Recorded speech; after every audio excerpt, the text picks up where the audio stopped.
Taste the Daily.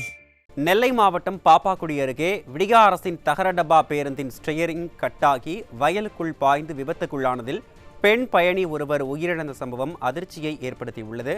இது குறித்த கூடுதல் விவரங்களை செய்தியாளர் சேர்மச்செல்வன் வழங்க கேட்கலாம். வணக்கம் சேர்மச்செல்வன், விவரங்களை சொல்லுங்க. வணக்கம் வரன்.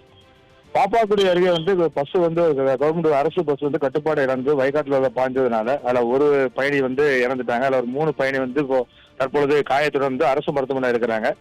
அதாவது தென்காசி மாவட்டம் ஆலங்குளத்துல இருந்து நெல்லை மாவட்டம் பானாசத்திற்கு ஒரு அரசு பேருந்து வருது.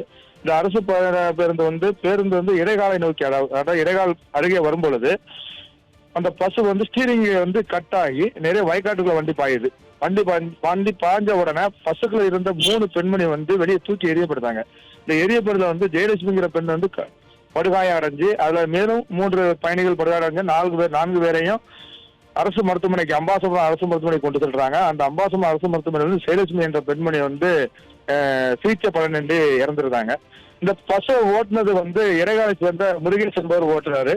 ஏற்கனவே பகுதியில் அனைத்து அரசு பஸ்களும், அதில் 90% பஸ்கள் ஓட்டு ஒருத்தலுடன் சரியான பராமரிப்பு இன்றி இருப்பதனாலதான் அந்த விபத்தானது நடைபெற்றிருக்கு.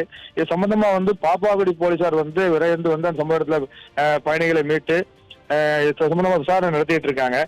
பொதுமக்கள் கூறுகளை முறையா அரசு பஸ்ஸை பராமரிக்கணும், இந்த அரசு பஸ்ஸை பராமரிக்கிறதுனாலதான் இப்படியான விபத்துக்கு நடக்கிறது அப்படின்னு அவங்களுடைய கண்டனத்தை அந்த விடிய அரசு தெரிவிச்சிருக்காங்க.